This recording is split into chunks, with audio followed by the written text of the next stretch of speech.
Welcome back to Family Financial Freedom. I'm Elisabeth Dawson, and what I want to talk to you about today is, good debt versus bad debt. Most people think all debt is bad. Well, there's a good kind of debt that actually helps you offset your income taxes, and those are all the things that you get to write off. So think about what a good debt might be. A good debt might be, your mortgage, the mortgage interest, that little bit of that home equity line of credit if you're basically reinvesting in your home. So those are actual debts that you can write off. Now, if you're a business owner, could you write off your vehicles if you have, loans on them? Of course you can, but the average consumer can't. So think about what's good debt. It's kind of like a diet. There's good fat and bad fat on a diet. We always seem to want the bad fat when we're on the diet because we just now start to crave all the sweets and all the other, fun things that kind of come about. But if I fast forward you into talking about what bad debt is going to be your credit card. Most people that I get to talk to in the original part of coaching with them, their love for credit cards is a major addiction. So think about this. The financial institutions are taking your money gladly. They love you. Most people will tell me, gosh, I charge something on my credit card, but I always pay it off each month. Well, that's great, but the unfortunate thing is 5 years ago, what you were charging on your credit card was maybe about $500. But what's it today? It might be like $2,500, or it might be $3,000. I've even seen people charge as much as $13,000, $14,000 a month. Well, we are in constant control of those financial institutions. They love it. They're getting transaction fees. They're charging you fees. Some of these credit cards are $400 or $500 a year. Some are even higher than that. We have to talk about the lost opportunity cost of what that means. Because if you could have put that $500 away each and every year, and you could have actually had great earnings on this each and every year, how much money could you have recovered over 10 years, 15 years, 20 years? The reality is you would be able to recover quite a bit of money. So think about that. The financial institution's making a whole lot more money than you are. And I encourage you to get a copy of our book, Wealth by Design, because we talk about this in great detail. The average bank or financial institution that has a credit card, they can charge up to 29.97%. That seems outrageous. Where in the world could you get that kind of return on your money? I've talked to people and they all say, I wish I could actually invest in a credit card company and get those types of returns.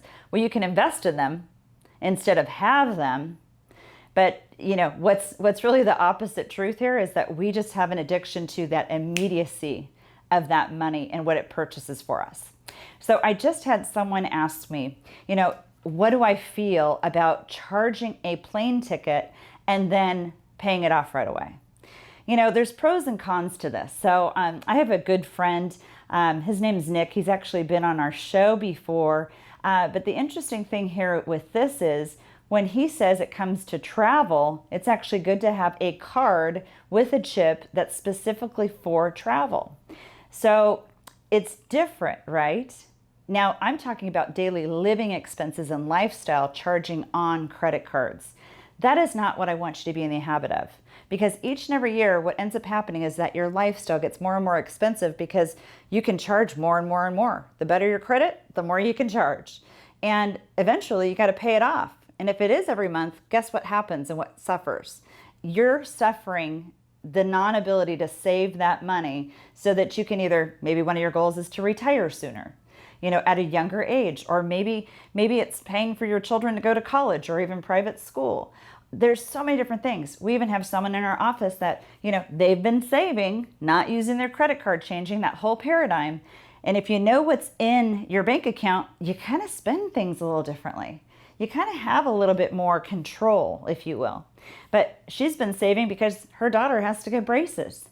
What if you just put that on a credit card and you really didn't budget for it?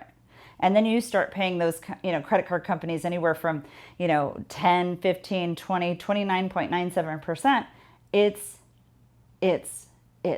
not an opportunity for you. It's an opportunity for those financial institutions. So think about this. I want you to have a great lifestyle, but make sure you know what your lifestyle, bucket is, that budget that you have. But if you can spend real money versus credit card money and get out of that roller coaster of life saying, oh, I'll just get it and I'll just pay it off at the end of the month.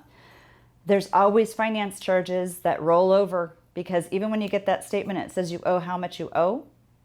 The bottom line is, over here, there's also that trailing interest from every day that wasn't paid off.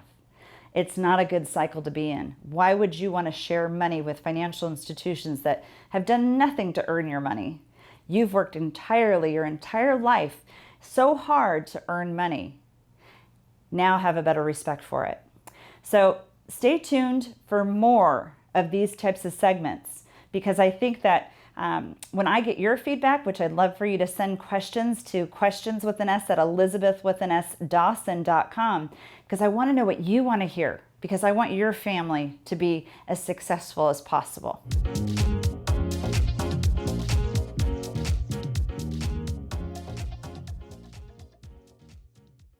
The information provided in this show is for informational and educational purposes only. This show is not investment advice, nor is it intended to address the financial needs of any particular viewer. The opinions expressed on this show are not intended to be an endorsement of any particular investment strategy or service of any other kind. You must make an independent decision regarding investments or strategies mentioned throughout the show.